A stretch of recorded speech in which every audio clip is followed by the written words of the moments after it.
পঞ্চম শ্রেণীর ছাত্র মহসিন খান, তিনি বাড়ি থেকে বের হয় সে স্কুলে পরীক্ষা দেওয়ার জন্য। পথিমধ্যে তাকে কতিপয় যুবক বেঁধে নিয়ে পাশের যে নদ সেখানে নিয়ে কিন্তু তাকে চুপায় এবং মারপিট করে। সেটার প্রতিবাদে কিন্তু আজকে মানববন্ধন কর্মসূচি পালন করছে স্থানীয় এলাকাবাসী এবং পরিবারের যে সদস্য তারা।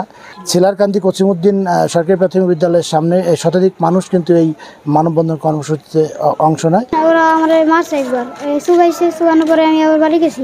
আবার স্কুলে এসে ড্রেস চেঞ্জ করে আবার হানিফের ছেলে রবিন ও আমার এই স্কুলের লাইব্রেরির সামনে থেকে গামছা দিয়ে মুখ বেঁধে নিয়ে তারপর আমার আবার পিটাইছে, লাঠি দিয়ে বাড়ি দিছে।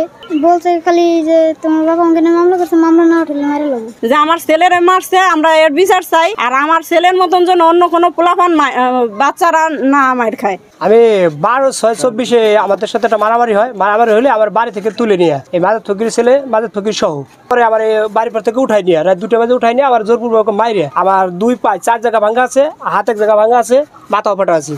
আমি হসপিটালে ছিলাম 3.5 মাসের মতো, তাতে ট্রমা সেন্টারে ছিলাম, মেডিকেলে ছিলাম, ঢাকায় ছিলাম। পরে ওখান থেকে বাইরে আসার পর ওই যে মামলাটা করছি, ওই মামলা করার কারণে ওরা মাঝে মধ্যে হুমকি দেয় যে মামলা উঠে ফেলা নয় তোর মেরে ফেলাবো। আমি এটার সেই সঠিক বিচার চাই আপনাদের কাছে, দেশবাসীর কাছে। আমি আমার পুলিশ গ্রেপ্তার করুক, আমি আইনের তনিক আমি এটা চাই।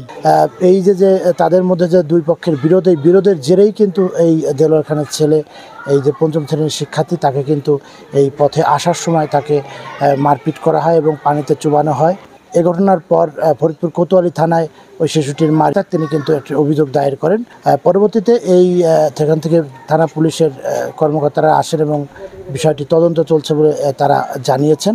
তবে এলাকাবাসীর দাবি যে এই ঘটনার সাথে যারা জড়িত তাদেরকে দ্রুত গ্রেপ্তার করে আইনের আওতায় আনা হোক। শিকদার সজল, সময় সংবাদ, ফরিদপুর।